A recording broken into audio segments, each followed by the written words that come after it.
10, and we're going to talk to you guys a little bit about what we've learned this semester and how we can apply it to our lives. I'm Sandra, this is Nicole, Randi, and Hillary. So we're going to start off by giving you our substantive question and motivation.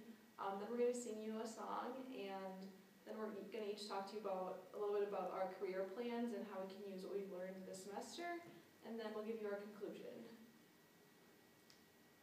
As for the substantive question, looking back at all we've learned this semester, we realized that all this information has spanned multiple disciplines, and we wanted to know how we can incorporate this into our futures, into our specific career paths, and what information will be most applicable. And this will be important to help us improve in or go on forward in our academic lives as well as our everyday lives.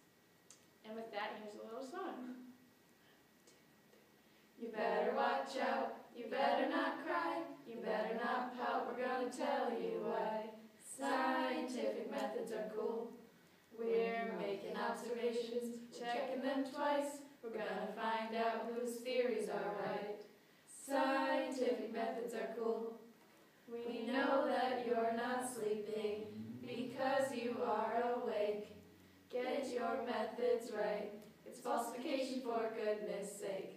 Oh, you better watch out. You better not cry. You better not pout. We're gonna tell you why. Scientific methods are cool. Scientific methods are cool. Okay. I'm a biology major, and for my career, I would love to have a job in conservation. However, falsification is usually used in this field to come up with the best technique. When one technique does not benefit the ecosystem and environment as a whole, usually biologists are able to falsify what they need to and then come up with a better strategy in the end that can be applied. And I am a psychology major, and I'm also studying neuroscience. I'm intending to be a clinical neuropsychologist after graduation, and I want to work with sports-related brain injuries.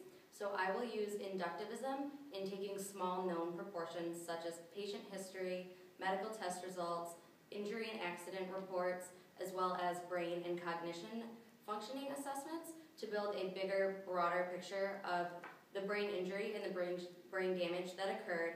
And from those specific pieces and the broader generalization, I will be able to best come up with a treatment and rehabilitation plan for the patient. I, along with Nicole, hope to have a career in sustainability or in biology or environmental science, any of the above. And as we all know, global warming is the main issue that we're all concerned with right now.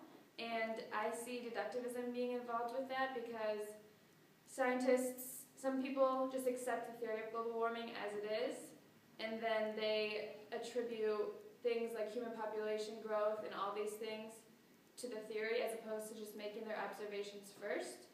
So knowing this, it is obvious that wherever I go with environmental science or environmental studies, that I'm going to have to be able to deal with deductivism and be able to incorporate it into my ideas as well as explain it to everyone else. And I plan to be an occupational therapist, and I think that I see hypothetical deductivism a lot in the way therapists form treatment plans for their patients. So each patient is very individualized, and you have to assess their abilities to perform activities of daily living. And through that, you can come up with a treatment plan that's personalized to each person, so you can't come in with a biased opinion on what they might perform like. And then not the first treatment plan you come up with doesn't always lead to positive results. Then you have to modify your treatment plan according to what you saw occur in the first one. And this can happen throughout your interactions with the patient, and just because you didn't get positive results the first time doesn't mean you just completely disregard your first treatment plan. You can just move forward and use it as a way to come up with a new creative idea for your patient. So you can see that we've kind of chose to highlight some of the big scientific methods that we've learned throughout the semester and apply them to where we're going in the future. And all of us chose a different method to apply to our career path, but this isn't the only method that applies to each career path. In fact, there are many examples where we can incorporate probably every theory into every career path, and applying this to where we're going in the future has really made us realize how valuable and foundational this knowledge has been throughout this semester.